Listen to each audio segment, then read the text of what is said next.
नमस्कार दोस्तों, स्वागत है आपका आपके YouTube चैनल क्वेस्ट स्टडी में। दोस्तों आज से हम विज्ञान का एक 300 क्वेश्चन का सीरीज स्टार्ट कर रहे हैं और जिस सीरीज का नाम मैंने दिया है रामबाण सीरीज, क्योंकि दोस्तों इस जो 300 प्रश्न है इसमें उन सभी प्रश्नों को शामिल किया गया है जो इससे पहले कई प्रतियोगी परीक्षाओं में बार बार रिपीट हो चुका है और ये प्रश्न बहुत ही इंपॉर्टेंट होने वाला है आपके लिए। तो दोस्तों और 30-30 करके हम इसका 10 पार्ट बनाएंगे और ये हमारे पूरे हो जाएंगे 300 क्वेश्चन। और दोस्तों ये हमारे इस वीडियो का पार्ट 1 है, इसी तरह से हमारा और भी पार्ट आगे आएगा, तो बने रहिएगा हमारे साथ अंत तक। और दोस्तों अगर ये वीडियो आपको सही लगता है तो चैनल को सब्सक्राइब कर लें, क्योंकि दोस्तों मैं रोज इस चैनल पे कॉम्पिटिटिव एग्जाम से रिलेटेड वीडियोस डालते रहता हूँ। तो चलिए दोस्तों शुरू करते हैं आज के वीडियो को। आज का हमारा पहला प्रश्न है, खट्टे स्वाद के लिए कोशिकाएं जिह्वा यानी कि जीभ का किस भाग में रहता है। तो दोस्तों यहाँ पे ऑप्शन दिया हुआ है अगले भाग में, पार्श्व भाग में, पिछले भाग में और मध्य भाग में। दोस्तों आपकी सुविधा के लिए देख सकते हैं मैंने यहाँ पे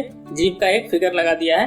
देख सकते हैं जीभ का जो सबसे जो अगला भाग होता है सामने से, वहाँ पे जो मिठास होता है और जो नमकीन होता है उसका एहसास हमें होता है।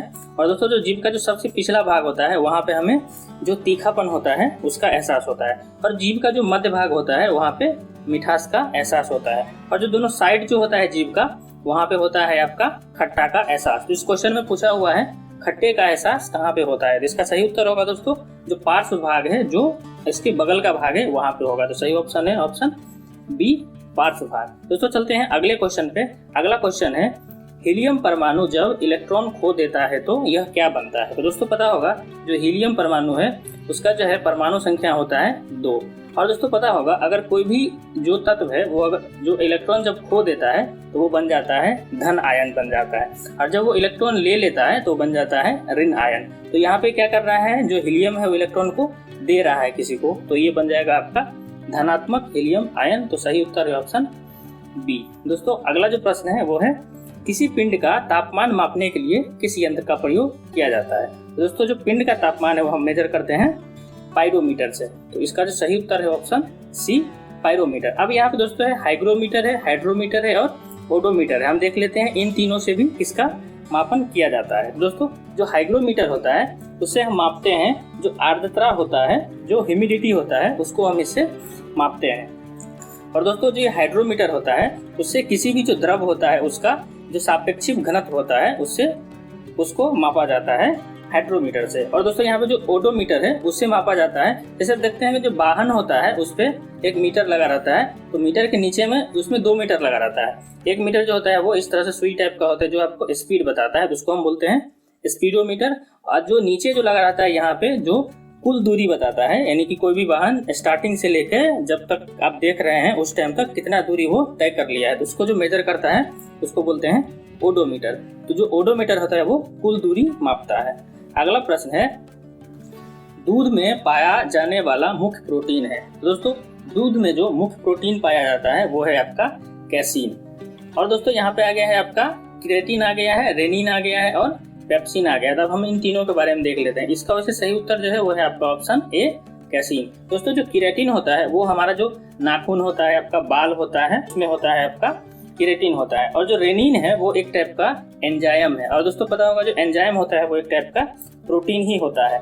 और जो ये रेनिन है और ये जो पेप्सिन है ये दोनों है आपका एंजाइम, जो कि जो अमाशय है वहां से इसका स्रावन होता है, यानी कि जो रेनिन और जो पेप्सिन है वो अमाशय उसको स्रावित करता है। अगला प्रश्न है, कैथोड किरण क्या है। दोस्तों पता होगा जो कैथोड जो एक ट्यूब जो बनता है ये कैथोड ट्यूब है, जिसमें आपका जैसे धनात्मक हो गया, इधर से आपका ऋणात्मक 2 प्लेट लगा हुआ रहता है। तो जो ऋणात्मक प्लेट होता है वहां से एक किरण निकलता है, उसी को हम बोलते हैं आपका कैथोड किरण। और ये कैथोड जो किरण होता है वो होता है इलेक्ट्रॉन का एक स्ट्रीम होता है, मतलब इलेक्ट्रॉन का एक आपका धारा टाइप का ये चलता है। तो इसका सही उत्तर होगा ऑप्शन ए।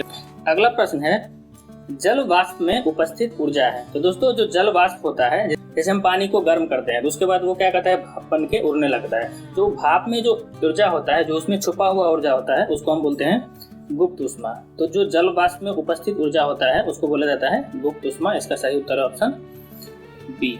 अगला प्रश्न है, मानव शरीर में प्रचुर मात्रा में कौन सा तत्व पाया जाता है। दोस्तों जो मानव शरीर है उसमें बहुत सारा तत्व पाया जाता है, लगभग 36 के आसपास तत्व पाया जाता है, लेकिन उनमें से सबसे अधिक मात्रा में जो पाया जाता है वो है आपका ऑक्सीजन। तो इसका सही उत्तर होगा ऑप्शन डी, ऑक्सीजन। दोस्तों ऑक्सीजन जो है वो लगभग आपका 62% होता है मानव के शरीर में। उसके बाद दोस्तों ये जो आपका कार्बन जो हो गया, ये आपका कार्बन होता है लगभग 20% होता है। और दोस्तों ये जो आपका जो नाइट्रोजन है वो लगभग होता है आपका 3% होता है। अगला प्रश्न है दोस्तों, परमाणु संख्या 29 वाला तत्व इनमें से किससे संबंधित है? जो 29 परमाणु संख्या वाला तत्व है कौन? तो दोस्तों जो 29 परमाणु वाला तत्व है वो है आपका कॉपर। अब देखते हैं दोस्तों यहाँ पे कॉपर जो है, कॉपर का जो सिंबल होता है वो आपका होता है Cu, और ये Cu जो है आपका क्यूप्रम से आया हुआ है। जो Cu है वो आया हुआ है क्यूप्रम से। और दोस्तों जब हम इसका जो इलेक्ट्रॉनिक विन्यास लिखेंगे तो ये होता है आपका 2, 8, उसके बाद होता है 18 और उसके बाद होता है 1। तो दोस्तों इसका जो लास्ट इलेक्ट्रॉन होता है वो होता है आपका डी ब्लॉक में जाता है, जिसको हम बोलते हैं डी ब्लॉक एलिमेंट या डी ब्लॉक का तत्व बोलते हैं। और दोस्तों इसको हम संक्रमण तत्व भी बोलते हैं। क्योंकि अगला प्रश्न है, प्रकृति में सबसे सशक्त बल है। तो दोस्तों जो प्रकृति में सबसे जो मजबूत बल है, जो सशक्त बल है वो है आपका नाभिकीय बल है। इसका सही उत्तर होगा ऑप्शन बी। अब दोस्तों यहाँ पे जब आ गया है सबसे मजबूत बल का बात, तो हम ये भी देख लेते हैं सबसे कमजोर बल होता है वो कौन सा होता है। तो दोस्तों जो गुरुत्वीय बल होता है, जो गुरुत्वीय बल जो होता है वो होता है दुनिया में हर एक जो भी वस्तु है वो एक दूसरे पे एक बल लगाता है, जिसको हम बोलते हैं गुरुत्वीय बल। और वो बल इतना क्षीण होता है, यानी इतना कमजोर होता है जो हम कभी भी उसको अनुभव नहीं करते हैं। तो गुरुत्वीय बल जो होता है वो बहुत ही कमजोर बल होता है। अगला प्रश्न है, अमाशय में डैश एंजाइम प्रोटीन को पचाने में मदद करता है। तो दोस्तों क्वेश्चन ये है, जो अमाशय का कौन सा एंजाइम है जो प्रोटीन को पचाने में मदद करता है। तो दोस्तों आपकी सुविधा के लिए मैं यहाँ पे एक फिगर लगा दिया है, देख सकते हैं ये जो पत्ता टाइप का दिख रहा है यही है आपका अमाशय। तो सबसे पहले ये देख लेते हैं अमाशय से कौन कौन सा एंजाइम निकलता है। तो अमाशय से जो निकलने वाला एंजाइम है वो आपका है ट्रिप्सिन। दोस्तों यहाँ पे ये टाइपिंग एरर है, यहाँ पे ट्रिप्सिन होता है और एक आपका होता है अमाइलेज होता है और जो एक है लिपेज। तो दोस्तों ये तीनों जो एंजाइम है, अमाइलेज, उसके बाद ट्रिप्सिन हो गया और जो लिपेज है, ये तीनों निकलता है आपका अमाशय से। और दोस्तों इनमें से जो प्रोटीन को पचाने का काम करता है वो करता है आपका ट्रिप्सिन। तो इसका सही उत्तर होगा ऑप्शन डी, ट्रिप्सिन। अब दोस्तों अमाशय से महत्वपूर्ण कुछ हार्मोन भी निकलता है, जैसे आपका हो गया इंसुलिन हो गया और ग्लूकागोन हो गया, ये दोनों भी अमाशय से ही स्रावित होता है। अब दोस्तों यहाँ पे देख लेते हैं जो इंसुलिन है और जो ग्लूकागोन है उसका क्या काम है। इसका काम होता है जो शरीर का जो शुगर लेवल होता है उसको बैलेंस करने का काम करता है इंसुलिन और ग्लूकागोन। निम्न में किसका द्रव्यमान सबसे अधिक है। तो दोस्तों यहाँ पे हम देख सकते हैं जो इलेक्ट्रॉन जो होता है उसका द्रव्यमान लगभग 0 होता है, मतलब आप उसको शून्य मान सकते हैं। उसके बाद जो प्रोटॉन है और जो न्यूट्रॉन है उसमें प्रोटॉन और न्यूट्रॉन का द्रव्यमान लगभग बराबर ही होता है, लेकिन जो न्यूट्रॉन का जो द्रव्यमान है वो आपका थोड़ा ज्यादा होता है आपका प्रोटॉन के द्रव्यमान से। दोस्तों पता होगा जो हाइड्रोजन का न्यूक्लियस है वो एक सिंगल ऐसा तत्व है जिसके पास न्यूट्रॉन नहीं होता है। तो यहाँ पे जो सही उत्तर है वो आपका है ऑप्शन सी। प्रश्न है दोस्तों, ऑप्टिकल फाइबर का आविष्कार किसने किया था। तो दोस्तों ऑप्टिकल फाइबर का आविष्कार किया था नरेंद्र कपानी ने। इसका सही उत्तर है ऑप्शन ए। अब दोस्तों हमें पता होना चाहिए ऑप्टिकल फाइबर होता क्या है। दोस्तों ऑप्टिकल फाइबर जो है वो शीशा से बना हुआ एक तार टाइप का होता है। इसमें क्या होता है, लाइट एक तरफ से जाता है और एक तरफ से जाते रहता है, ऐसे जाते जाते ये क्या करता है दूसरी तरफ ये निकल जाता है। अब जब लाइट जो प्रकाश जो एक तरफ से जब इसमें अंदर जाता है और दूसरी तरफ से जो बाहर निकलता है तो इसके साथ में सूचना इसके साथ प्रसारित होता है। और दोस्तों ये जो अंदर में जो प्रक्रिया हो रहा है उसको हम बोलते हैं पूर्ण आंतरिक परावर्तन, क्योंकि ये जो है वो आपका एक दीवार से टकरा के फिर दूसरे पे जाता है और ये पूरा का पूरा जो घटना है वो अंदर में ही हो रहा है, इसलिए इसको बोला जाता है पूर्ण आंतरिक परावर्तन। तो जो ऑप्टिकल फाइबर जो है वो काम किस बेसिस पे करता है, तो पूर्ण आंतरिक परावर्तन पे। और इसका जो आविष्कार किए थे वो थे आपका नरेंद्र कपानी। और दोस्तों यहाँ पे एक चीज और देखते हैं, अब आ गया यहाँ पे विंडसर्फ है, सैमुअल कोल्ट है और विलियम सॉल्क है। अब देख लेते हैं इन तीनों का क्या योगदान है। तो दोस्तों जो विंडसर्फ है वो आपका इंटरनेट का पिता उनको बोला जाता है। इसी तरह से जो सैमुअल कोल्ट है वो आपका रिवॉल्वर बनाए थे, वही रिवॉल्वर का जो आविष्कारक है वो है आपका सैमुअल कोल्ट। और उसके बाद दोस्तों ये जो विलियम सॉल्क जो है ये आपका ट्रांजिस्टर का खोज किए थे, यानी कि ट्रांजिस्टर जो बनाने का श्रेय जाता है वो जाता है आपका विलियम सॉल्क का।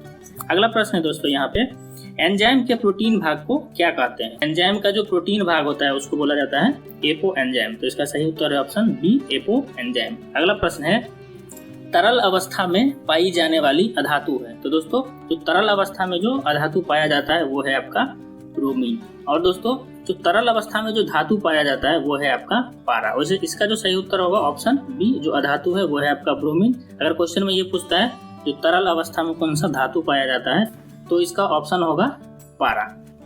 अगला प्रश्न है, अंतरिक्ष यात्री को आकाश दिखाई देता है। तो दोस्तों जो अंतरिक्ष यात्री होते हैं उनको आकाश दिखाई देता है काला। अब काला क्यों दिखाई देता है? क्योंकि वहाँ पे वायुमंडल का अभाव है, वहाँ पे वायुमंडल नहीं है, इसलिए अंतरिक्ष यात्री को आकाश जो है वो काला दिखाई देता है। तो इसका सही उत्तर होगा ऑप्शन बी, काला। अगला प्रश्न है, नाखून, खुर और सींग किस ऊतक के बने होते हैं? तो दोस्तों नाखून, खुर और जो सींग होता है वो बना हुआ होता है आपका केराटिन का। तो इसका सही उत्तर होगा ऑप्शन सी, केराटिन। अगला प्रश्न है, लोहे में जंग लगता है। तो दोस्तों जो लोहा में जो जंग लगता है वो ऑक्सीकरण के कारण लगता है। तो इसका सही उत्तर होगा ऑप्शन ए, ऑक्सीकरण के। देखिए जब लोहा रखा रहता है बाहर में तो जो वायुमंडल होता है उसमें उपस्थित जो ऑक्सीजन होता है उसके साथ ये क्या करता है, अभिक्रिया करके इस पे एक लेयर, एक परत चढ़ा देता है जिसको हम जंग लगना बोलते हैं। अब दोस्तों यहाँ पे एक और प्रश्न है, जो जंग लगना है वो रासायनिक परिवर्तन है या भौतिक परिवर्तन है? तो दोस्तों जो जंग लगना होता है वो होता है आपका रासायनिक परिवर्तन। अगला प्रश्न है यहाँ पे, तो कास्ट स्पिरिट क्या होता है? तो दोस्तों जो कास्ट स्पिरिट है वो बोला जाता है मिथाइल अल्कोहल को। और दोस्तों इसका एक और जो IUPAC नाम है वो है आपका मीथेनॉल। दोस्तों पता होगा जहाँ पे भी जो अल्कोहल होता है उसका जब हम IUPAC नाम लिखते हैं तो उसके लास्ट में हम ऑल लगा देते हैं। जितना भी यहाँ पे अल्कोहल है आपका वो सब होता है आपका हाइड्रोक्सिल ग्रुप का होता है। अगर एक कार्बन रहता है तो उसको हम बोलते हैं मिथ, अगर 2 कार्बन रहेगा तो बोलेंगे इथ, 3 कार्बन रहेगा तो प्रोप और 4 कार्बन रहेगा तो हम ब्यूट बोलते हैं। इसी तरह से अगर 5 कार्बन रहता है तो उसको हम पेंट बोलते हैं। दूध को दही में स्कंदित करने वाला एंजाइम है। तो दोस्तों जो दूध से दही बनने का जो प्रक्रिया है वो किस एंजाइम के कारण होता है? वो होता है आपका रेनिन के कारण। तो इसका सही उत्तर होगा ऑप्शन ए, रेनिन। अगला प्रश्न है, जर्मन सिल्वर में निम्न में से कौन नहीं होता है? तो दोस्तों अब हमें पता होना चाहिए जर्मन सिल्वर बना हुआ किसका होता है। तो दोस्तों जर्मन सिल्वर जो है वो बना हुआ होता है कॉपर होता है, उसके बाद जिंक होता है और इसमें होता है आपका निकेल होता है। मतलब इन तीनों से मिलकर ये बना हुआ होता है। तो दोस्तों इसमें जो होता है वो 50% होता है आपका कॉपर यानी कि तांबा, उसके बाद जो 35% होता है वो होता है आपका इसमें जिंक, और 15% जो होता है वो होता है आपका निकेल होता है। तो देख सकते हैं यहाँ इसमें जो जिंक भी है, निकेल भी है और कॉपर भी है। इसमें नहीं है वो है आपका सिल्वर। मतलब नाम में जर्मन सिल्वर है लेकिन इसमें सिल्वर नहीं होता है। तो इसका सही उत्तर होगा ऑप्शन बी।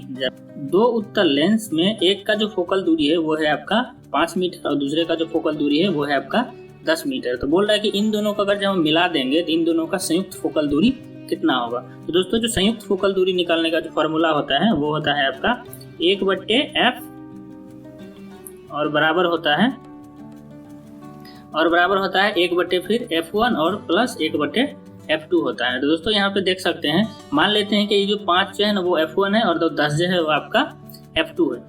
तो इस फार्मूला में अगर हम रखते हैं यहाँ पे 1/f और बराबर 1/ अगर 5 रखने के बाद उसके बाद फिर से अगर 1/ यहाँ 10 रखने के बाद इसको जब सॉल्व कीजिएगा दोस्तों जो f का जो मान है वो है आपका आएगा 3.33 मीटर। जो संयुक्त फोकल दूरी होगा वो होगा आपका 3.33 मीटर। लार किसके पाचन में मदद करती है? तो दोस्तों जो लार होता है वो हमारे मुख से निकलता है। जो सलेवरी ग्लैंड होता है, जो सलाइवा जो ग्रंथि है वहां से लार निकलता है। और जो लार जो होता है वो आपका स्टार्च जो होता है उसको पचाने में मदद करता है। तो इसका सही उत्तर होगा ऑप्शन बी, स्टार्च। अगला प्रश्न है, निम्न में से किसको भूरा कोयला कहा जाता है? तो दोस्तों जो लिग्नाइट है उसको भूरा कोयला कहा जाता है। तो इसका सही उत्तर होगा ऑप्शन डी, लिग्नाइट। दोस्तों और यहाँ पे जो एंथ्रासाइट है उसको कोयला का सबसे सर्वोत्तम कोयला बोला जाता है। अगला प्रश्न है दोस्तों, पृष्ठ तनाव का इकाई क्या होता है? तो दोस्तों जो पृष्ठ तनाव होता है वो हमें पहले पता होना चाहिए। जो सरफेस टेंशन होता है वो क्या होता है? तो जो पृष्ठ तनाव होता है वो होता है किसी द्रव पे जो इकाई लेंथ पे, इकाई लंबाई पे जो भी बल लगाया जाता है उसको हम बोलते हैं पृष्ठ तनाव। क्या होगा, जो बल का जो इकाई होता है वो होता है आपका न्यूटन, और जो लंबाई का इकाई होता है वो होता है आपका मीटर। तो न्यूटन प्रति मीटर इसका इकाई होगा। दोस्तों इसमें ऑप्शन में देख सकते हैं कहीं पे भी न्यूटन प्रति मीटर नहीं दिया हुआ है, तो हम इसको ऑप्शन सी को बना देते हैं न्यूटन प्रति मीटर। तो पृष्ठ तनाव का जो इकाई होगा वो होगा आपका न्यूटन प्रति मीटर। अगला प्रश्न है, विटामिन B6 की कमी से पुरुषों में हो सकता है। तो दोस्तों पता होगा जो बी है वो बी कॉम्प्लेक्स, उसमें बहुत सारा विटामिन है, B1 B2 B3 ऐसे करके। तो जो B6 की कमी से जो बीमारी हो सकता है वो है आपका रक्तता, जिसको एनीमिया भी बोलते हैं। दोस्तों अब देखते हैं यहाँ पे विटामिन आया है, तो विटामिन का खोज कौन किया था? तो विटामिन का खोज किया था आपका फंक नाम के साइंटिस्ट। अब दोस्तों विटामिन दो टाइप का होता है, एक विटामिन जो होता है वो जल में घुलनशील होता है और एक विटामिन जो होता है वो आपका होता है वसा में घुलनशील। दोस्तों जो वसा में घुलनशील विटामिन है उसको याद करना बहुत ही आसान है, आप उसको KEDA यानी कि कीड़ा याद कर सकते हैं, KEDA। तो जो K और E और D और जो A विटामिन है, ये जो चारों है ये आपका वसा में घुलनशील है, और जो विटामिन बच जाता है जैसे हो गया आपका B और C, तो ये सब है आपका पानी में घुलनशील विटामिन। लोहे का शुद्धतम रूप कौन सा है? तो दोस्तों जो लोहे का शुद्धतम रूप होता है वो होता है आपका उसका पिटवा लोहा होता है। तो इसका सही उत्तर होगा ऑप्शन सी, पिटवा लोहा। अब दोस्तों देख लेते हैं जो लोहा का कौन कौन सा अयस्क होता है। तो लोहा का अयस्क होता है आपका जैसे हेमेटाइट हो गया, सीडेराइट हो गया, उसके बाद मैग्नेटाइट हो गया और लिमोनाइट होता है। ये सब जो होता है आपका वो लोहे का अयस्क होता है, मतलब जिससे लोहा को निकाल के बनाया जाता है। अगला प्रश्न है दोस्तों यहाँ पे, सूर्य के प्रकाश को पृथ्वी तक पहुँचने में कितना समय लगता है? सूर्य के प्रकाश को पृथ्वी तक पहुँचने में लगभग लगता है आपका 8 मिनट 20 सेकंड, जो कि 8.3 मिनट होता है। तो इसका सही उत्तर होगा ऑप्शन सी, 8.3 मिनट। अगला प्रश्न है, कौन सा विटामिन हमारे शरीर में सबसे अधिक तेजी से बनता है? तो विटामिन डी जो है वो बहुत ही तेजी से बनता है। तो इसका सही उत्तर होगा ऑप्शन डी। अगला प्रश्न है, सीडेराइड किसका अयस्क है? तो दोस्तों जो सीडेराइड है अभी पहले ही मैंने बताया है वो लोहे का अयस्क है। तो इसका सही उत्तर होगा ऑप्शन बी, लोहा। अगला प्रश्न है, 0 केल्विन कितना डिग्री सेंटीग्रेड में उसके बराबर होगा? दोस्तों पता होगा जब हम इसका वैल्यू निकालते हैं तो वो होता है आपका के बराबर जो होता है वो होता है आपका 273 और उसमें हम जोड़ देते हैं C। तो यहाँ पे देख सकते हैं के का वैल्यू बोला है 0, अगर के को 0 बोलेंगे तो C बराबर हो जाएगा आपका माइनस में 273। तो इसका सही उत्तर होगा ऑप्शन बी, माइनस 273। तो दोस्तों ये थे हमारे आज का जो ये रामबाण सीरीज का जो पहला पार्ट था उसका 30 प्रश्न था। आई होप ये वीडियो आपको अच्छा लगा होगा और क्वेश्चन समझ में आया होगा। और आज का प्रश्न आपके लिए है, नेफ्रॉन मानव शरीर में कहाँ पाया जाता है? आप अपना आंसर कमेंट बॉक्स में कमेंट करके दे सकते हैं। Thank you for watching the video.